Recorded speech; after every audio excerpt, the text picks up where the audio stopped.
Hello and welcome to Nintendo World Report TV. I'm a very exhausted Donald Terriel here on the first day of Switchmas, and I'm joined by another very exhausted individual who has just returned from a Switch demo event in Germany, Mr. Daan Koopman. Hello, Don. Hello, everybody. Yeah, so it is about, 11 o'clock where you are now? 11 p.m.? It's 11:10. Yeah. And you've been up since how early this morning to go for the event? I left at 6 a.m. So You basically left as soon as the Switch event ended. yeah. All right. So you've had a chance to play. How many games were at this demo event that you went to today? Oh wow. So let me go down the list then because I don't know the number top of my head. So I played Splatoon 2, one to Switch. I played Arms. Let's see what else is there. I played Sonic Mania Fast RMX. I played Super Bomberman R, Street Fighter 2. I played a little bit of Skylanders, not too much. I watched Zelda being played because it was the same demo as E3, but on the Switch. Was that Snip?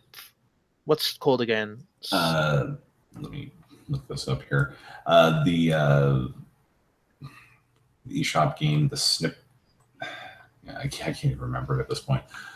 It's all a blur. I'm looking Snipper clips. That's it. Snipper clips. Snipper clips. And what else there? Am I missing anything? I'm like, oh yeah, Mario Kart 8 Deluxe. That was the one I'm missing. Okay, and they didn't have just like in the US, they didn't have the Mario Odyssey on demo, just rerunning the trailer all day. Yeah, they were just rerunning the trailer. So. Okay.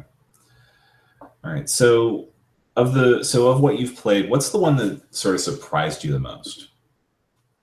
I guess from a surprise standpoint, I would say that I didn't expect me to like Arms as much as I did. Especially considering how much there is in the Joy-Cons, because you don't really understand it until you play it, honestly, because there is so much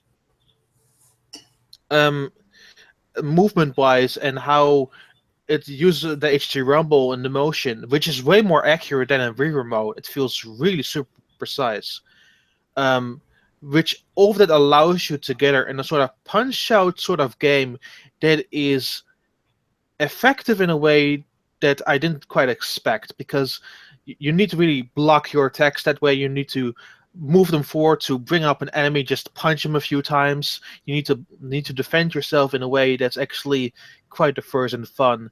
So honestly, I had very low expectations for Arms, but I enjoyed it for what it was.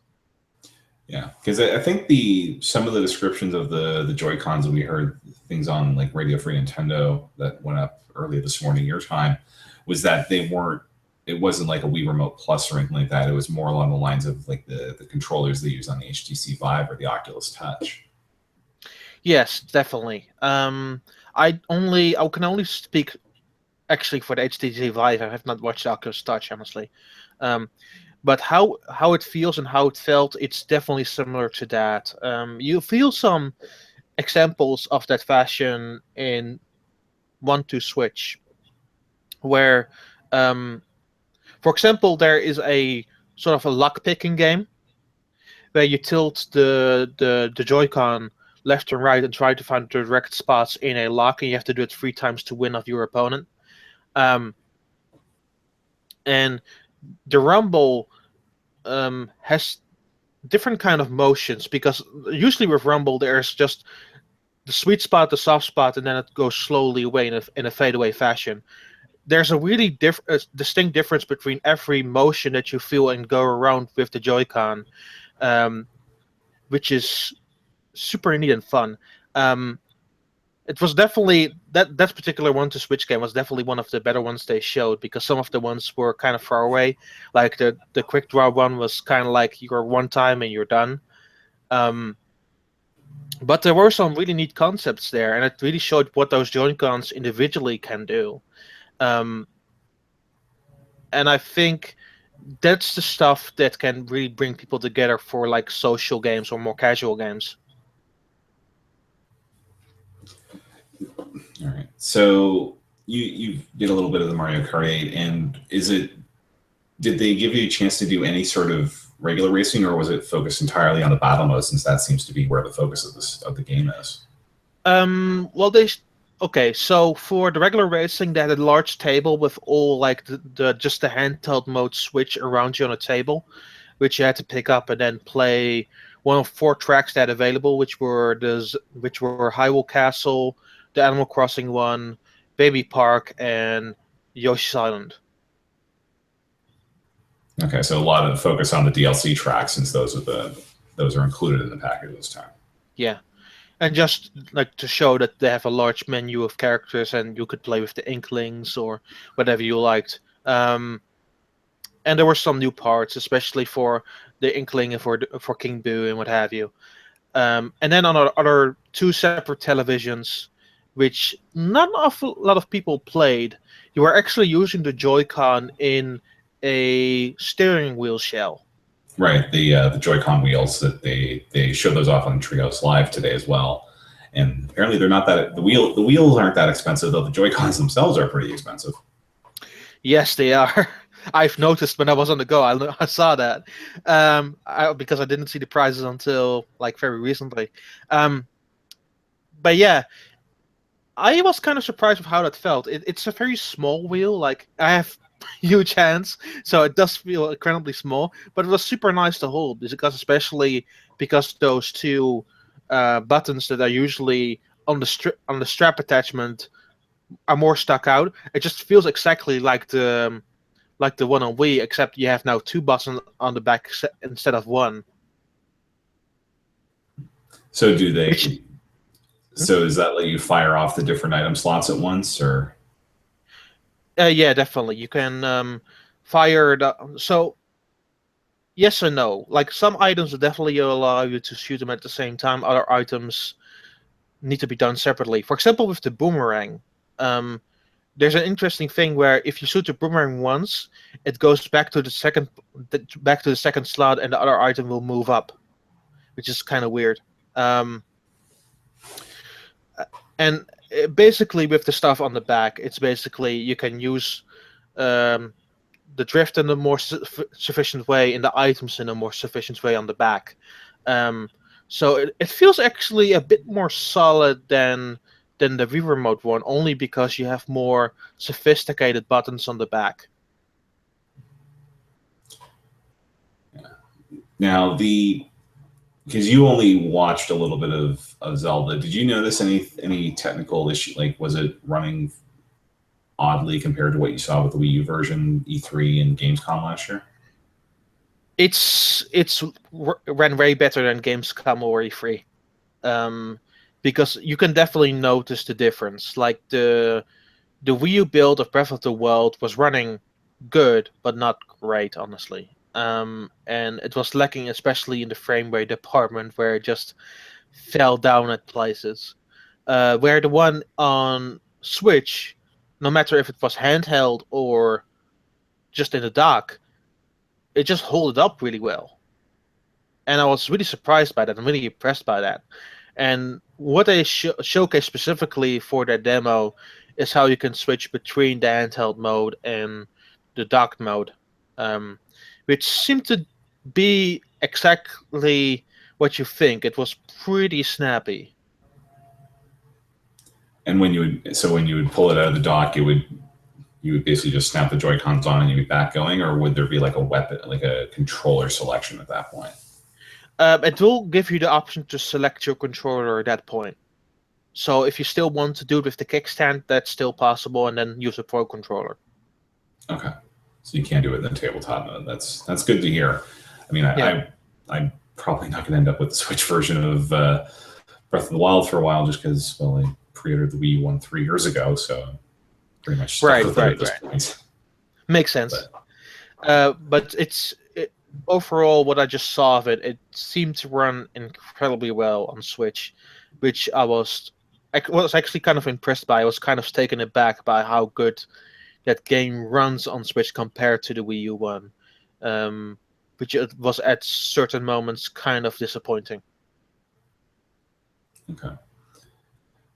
Now the Skylanders demo, the little brief Skylanders demo you had, that was just the portal was sort of plugged into the dock. Is that how they did it, or did they actually let you try something like with Okay, Amiibo? so here's the thing: you don't need the portal with this one. Oh, right. So basically, you are putting the NFC figure on an NFC reader writer of the Joy Cons. Put it in that way, and it will be saved to the game. Oh, okay. So it won't be as big a package when it does come out on Yeah. launch day. So it's really interesting that they're actually specifically using the reader writer all of the sudden in this specific instance. I wasn't aware of that actually, because I could have sworn they would just, you have the USB ports on the dock, you plug the portal in, and off you go. But if this version doesn't have the portal on there, maybe that's something that Activision can use to keep the costs down of this thing. Yeah, they actually did it with the 3DS versions for a while too, where the later 3DS versions let you save the actual characters to your 3DS, and then when you actually made progress, you would save it back to the figurines at a later point. Okay. So they've got a bit of a history of doing that thing portably anyway. Yeah, but now they're specifically do it for a console release, which is kind of interesting and weird. But I didn't really know what to make of that.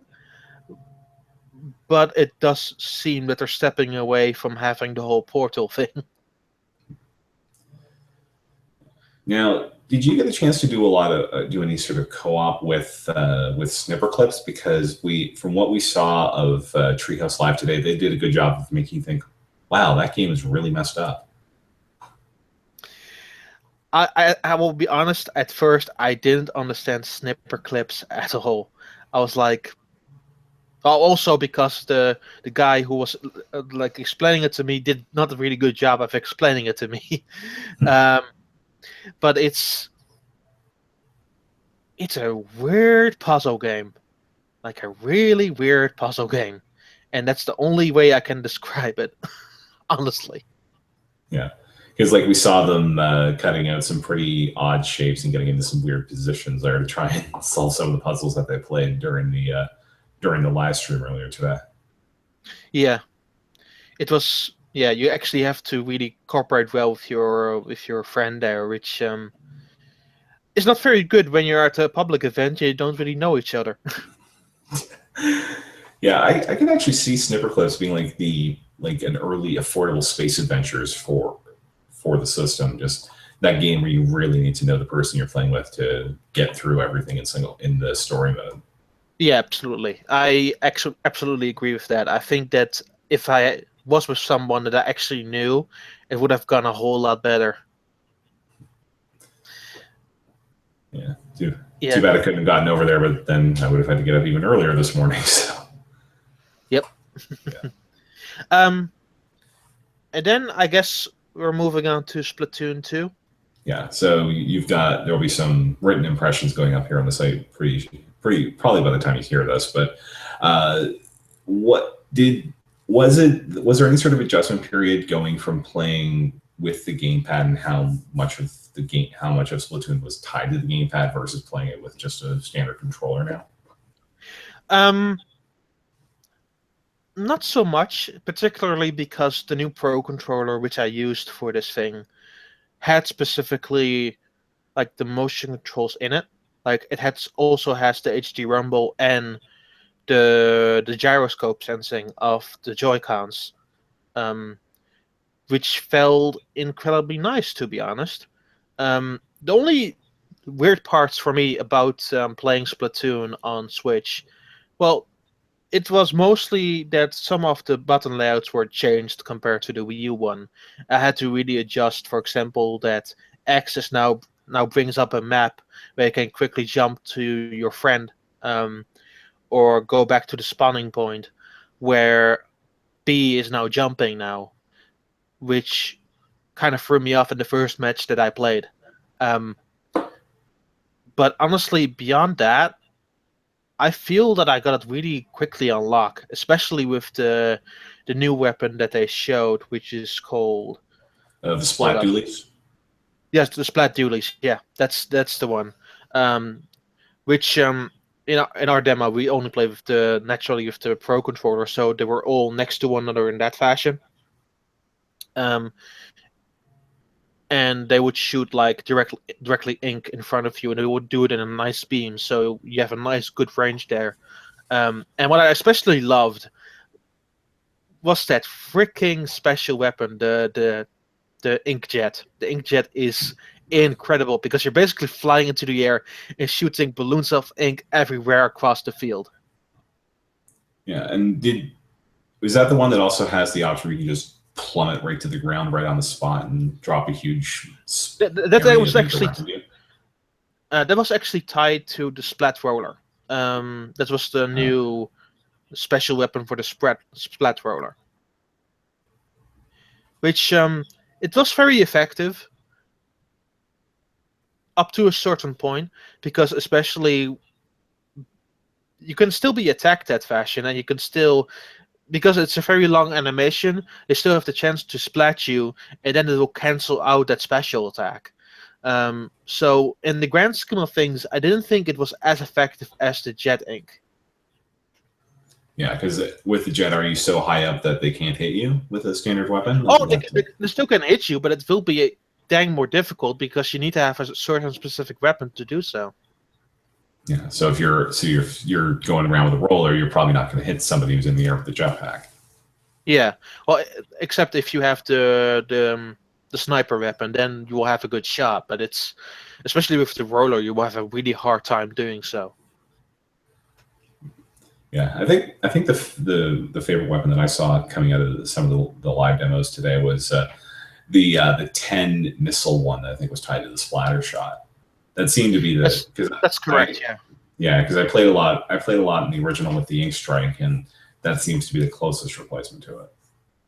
Yeah, it will actually lock onto that opponent that's close by, so it's also super effective. Nice. Um, the level itself, it's called the Reef. The Reef was a really nicely layered level because you start at the top at the spawning point, and then you go down into a huge area where you fight against one another. And when you get down there, you go up again and close to the opponent's base in that fashion.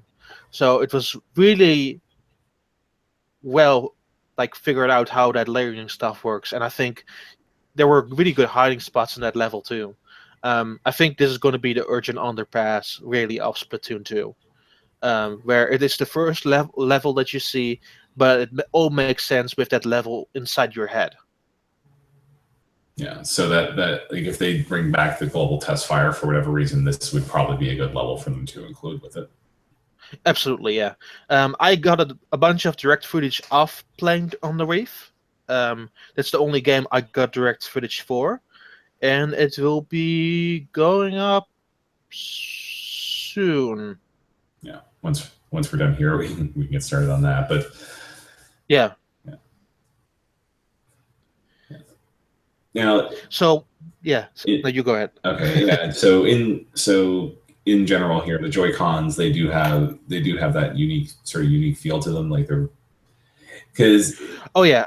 yeah, because it's just, and I'm glad that you were able to adjust here because I think my hands are about the size of yours, and it's like, oh god, how am I going to hold these things?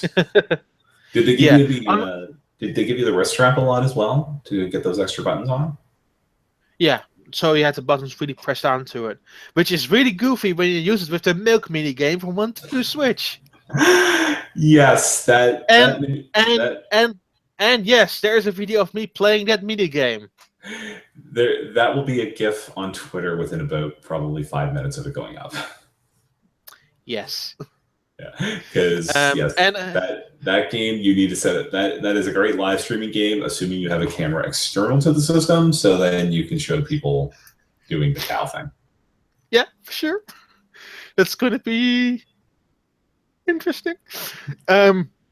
But it's yeah, that was incredible. But yeah, it actually felt nicer than really nicer than I expected it to. especially with that strap attachment on. It's really sturdy and good in your hand, and I have huge hands. I didn't expect that to like it as much as I did, and I was really worried about that stuff. But it was actually quite kind of nice. The only thing that I don't like about the Joy-Cons is that the actual L and R buttons are a bit too small. I think they're very slim on the top there. But for the rest, how the buttons are laid out and everything in the sticks, I have no problem with that. Okay. Yeah. So, was there anything else? Anything else really caught your eye at this event, or? I played the new Fast game. Ooh, Fast RMX, I think is the RMX, acronym. Yeah. And is it basically just an upport of Fast Racing Neo, or what makes it stand out from that? These were new tracks. Like new tracks, any new vehicle types as well, or similar to the ones that saw the vehicle types are also different. And I played that game. They forced us to play with the Joy-Con grip.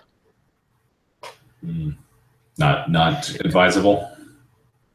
I am not really a fan of the Joy-Con grip.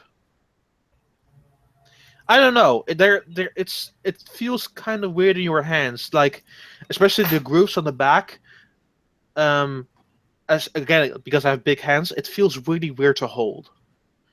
Well, like the Pro Controller feels really nicely tidy around your hands. And even the Joy-Cons on their own, if they're separated, they still have that nice feel to them. And that's why I don't really get the Joy-Con grip, to be honest. It feels sort of weird. Yeah, and the main reason you might want to use that is to charge it, but the default one that comes in the box doesn't charge. You have to get a separate charging grip for that. Really? Okay.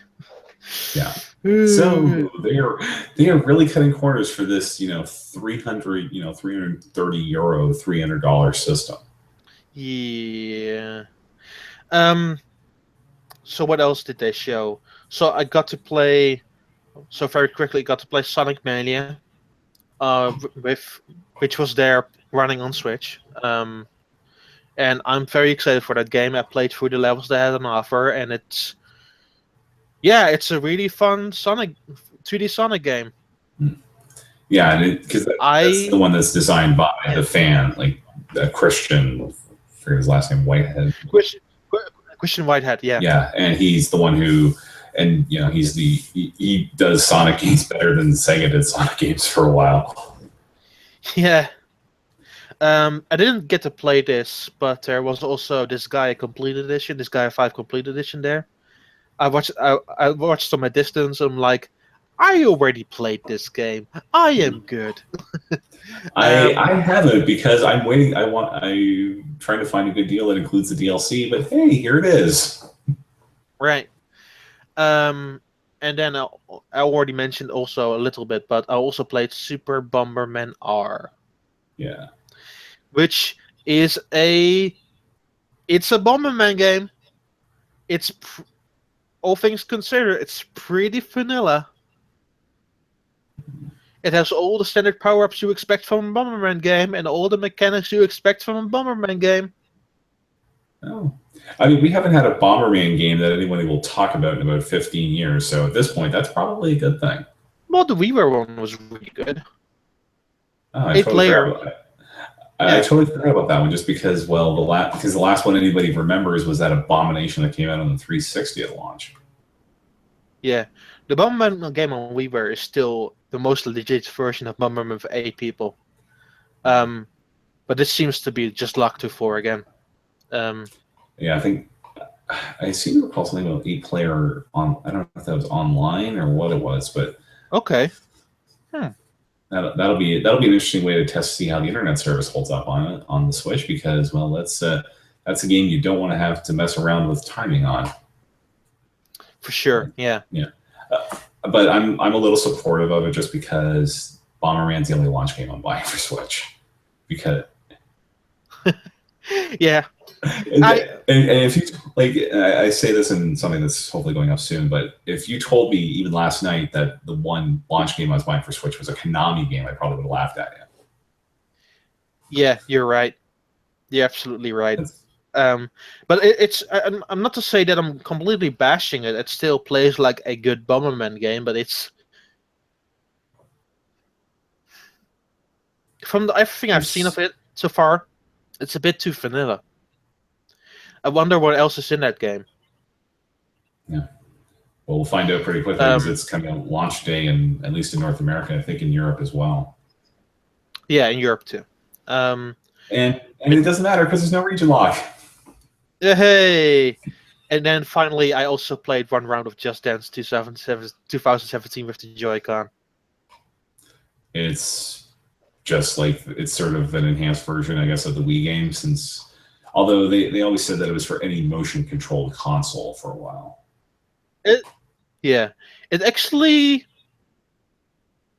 how small that Joy-Con is, it actually feels nice to hold, because honestly, this is something that only will apply to me. I have a bunch of friends, and I play a lot of social games again with friends and family, and they also play a lot of Just Dance. So sometimes I join in and have some goofy fun.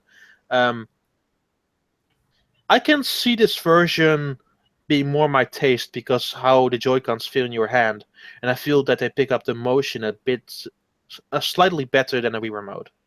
Mm-hmm. So yeah, it seemed alright, but it didn't really had. It was what are your port of an old game, so it doesn't really give me much attention or renewed interest in Just Dance. But overall, yeah, I think those are the games that I've seen today. Yeah, that and Street Fighter is, if you've played a Street Fighter 2 game in the last several years, then you're probably well familiar. Right, I almost forgot about that too. Yeah, I saw Street Fighter 2, and I played one round of Street Fighter 2, and it was Street Fighter 2. Yeah, I mean, cool to have the evil Ryu, the violent Ken in there, but it's it definitely looked a lot like the first time since like the GBA that we had a version of Super Turbo that actually had a full set of buttons. That's true, for sure. But yeah. So that was Don's day at the Switch event in Germany. He's got some written impressions up on the site, and we hopefully will have possibly have some up from the American events over the next couple of days. But yeah, keep it locked to Nintendo World Report TV for more coverage of the Switch as we get ready for March 3rd when it all goes down. Yeah. And Don, get some sleep. No. No. I'm still continuing to work. All right. Well, all those written impressions need to be up, man. Yeah. Well, thank you for taking some time out here to talk to me about all that, and look for those written impressions at NintendoWorldReport.com. If you liked what we've done the last couple of days, you can give us some money on Patreon at patreon.com/NWR. Thank you very much. Have a good night.